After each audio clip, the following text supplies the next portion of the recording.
Ang tahimik sa ngayon ng off-season ng New Orleans Pelicans, wala pa silang ginawang move mga idol. Si Jordan lamang yung tanging free agent na kanilang kinuha, pero hindi po yun counted kasi yun ay kanilang player na. So sa pagkuha ng mga bagong pangalan, mga bagong malalaro sa pag-trade, walang ginagawa itong Pelicans. At ang nakakalarma pa, mayroon silang 26 wins and 56 losses sa nagdaang season.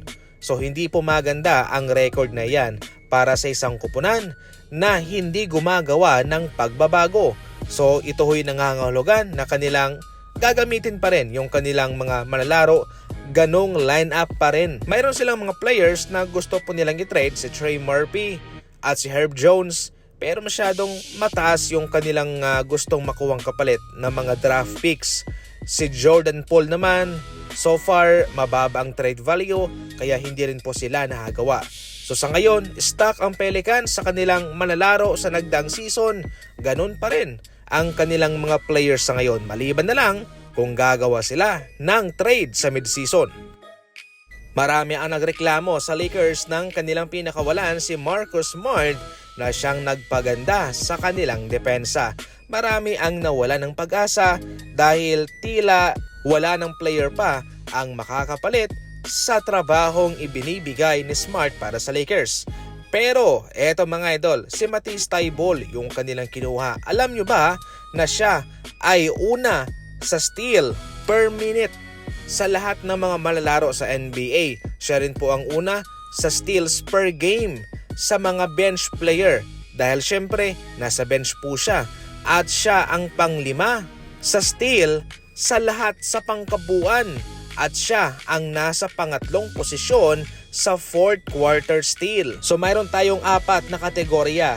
Yung una, steal per minute, steal sa mga bench player, steal sa mga aktibong manlalaro sa pangkalahatan, at steal naman sa fourth quarter. Masipag po itong si Matisse Thybulle mga idol. Magaling siyang dumepensa. Syempre meron ding pagkakaiba si Marcus Smart. Magaling siyang dumepensa at mayroong pasabog sa opensa at wala nun si Matisse Thybulle. So sa ngayon mga idol, depensa lang po talaga yung maasahan ng Lakers kay Matisse Thybulle. Sa mga fans ng Lakers dyan, sige nga, sinong pipiliin nyo? Si Thybulle o si Smart? Jeff Teague mayroong ipupusta para kay Anthony Davis na hindi ito makakalaro ng full 82 games. Ito yung kanyang naging komento pagkatapos sabihin ni Davis na magiging healthy raw siya sa bagong NBA season at maglalaro siya for the whole regular season. Pero ayon kay Jeff Teague, walang kwenta yan. Hindi kita nakikitang maglalaro ng 82 games. At sa katunayan raw, ayon kay Jeff Teague, mukhang mahihirapan pa daw si Anthony Davis na maabot yung at least 65 game rule ng NBA para ma-qualify sa awards. Ayon sa datos, nakalaro lamang ng 20 games si Anthony Davis sa Washington Wizards / Dallas Mavericks. So pinagsama na nga yun ha, dalawang team na yon.